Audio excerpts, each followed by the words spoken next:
박사님의 두 번째 강의는 등이 시리다라는 주제로 함께했습니다. 주로 연세가 있으신 어르신들께서 등이 시리다 이런 말씀을 많이 하시는데요. 네, 뚜렷한 원인을 찾기가 참 힘듭니다. 맞습니다. 네, 사례를 통해서 자세히 알아보도록 하죠. 네, 문만 열어도 등이 시리고 얼굴이 시려웠는데 한약을 복용한 뒤부터 이런 현상이 없어졌다고 하면서 누가 이런 치료를 하겠는가 하면서 너무 신기하다고 85세 할머니께서 말씀하신 격이 있어서 소개를 하는 것입니다. 그런데 이분한테 투여한 것은 시린 것을 따뜻하게 해주는 치료를 한 것이 아니라 노인이 진액이 새는 현상인 소변이 잦으면서 참을 수 없는 현상을 치료해 준 결과라는 것이 굉장히 중요합니다. 이렇게 노인에게는 소변이 잦으면서 참을 수 없는 현상이 굉장히 중요합니다. 네, 그럼 결과적으로 이 노인 환자분은 뼈에 진액이 빠져서 등이 시리는 그런 결과가 나타난 건가요? 그렇습니다. 뼈골에 진액이 소변으로 새 나가서 등이 시리거나 얼굴이 시린 이런 현상이 나타난 것입니다. 일반적으로 생각하기에는 음식이나 물이 인체로 흡수되면 인체에 필요한 것은 흡수되고 노폐물이 소변으로 빠져나간다고 생각하죠. 이게 맞습니다.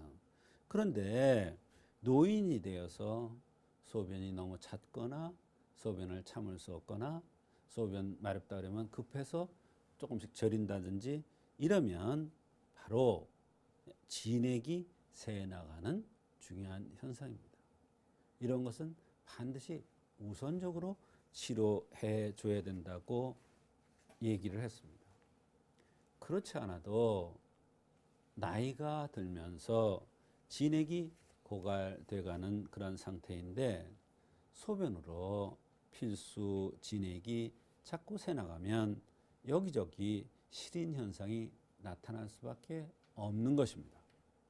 이런 경우 시리다고 무조건 따뜻하게 해주는 한약을 투여하면 효과도 없을 뿐만 아니라 오히려 좋지 않은 결과가 나타날 수도 있습니다. 부작용이 나타나는 것이죠. 소변이 정상화되어야 진액이 새 나가는 것이 막아져서 뼈골에 진액이 충만되어서 시리는 현상이 없어질 수도 있는 것입니다. 어려운 점은 연세가 많을수록 치료 효과가 더디다는 것이에요. 그만큼 나이가 들면 조직과 운행이 젊은 사람보다 부족하기 때문에 효과가 더디나는 것이지 약이 잘못된 것은 아닙니다. 네, 이 어르신 환자분 등과 얼굴이 시린 증상 외에 또 다른 증상이 있었다면서요? 네, 잠도 잘 못 자고 변비가 심하면서 항상 대변이 마려운 듯한 증상도 있었습니다.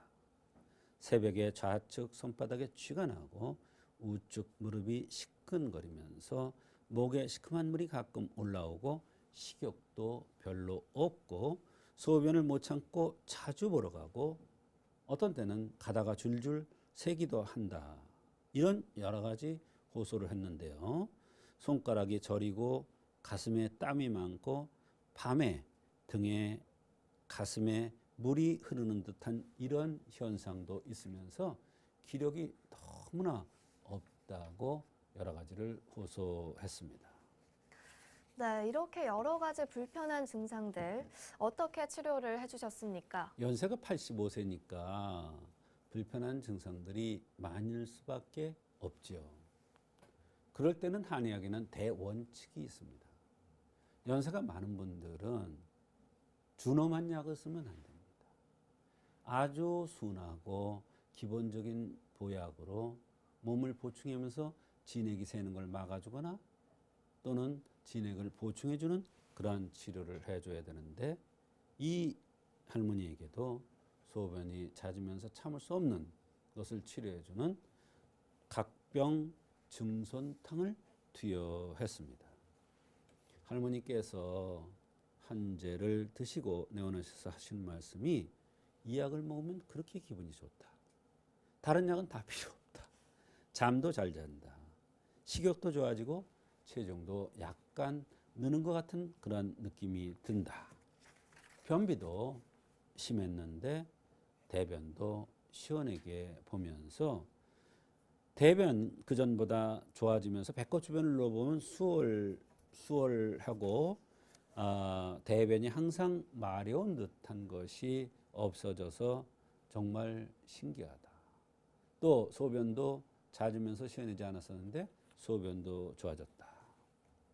이렇게 여러 가지 불편한 것이 해결되니까 너무나 좋아졌다고 하면서 문만 열어도 얼굴과 등이 시렸는데 이것마저도 없어졌다고 신기해한 적이 있습니다.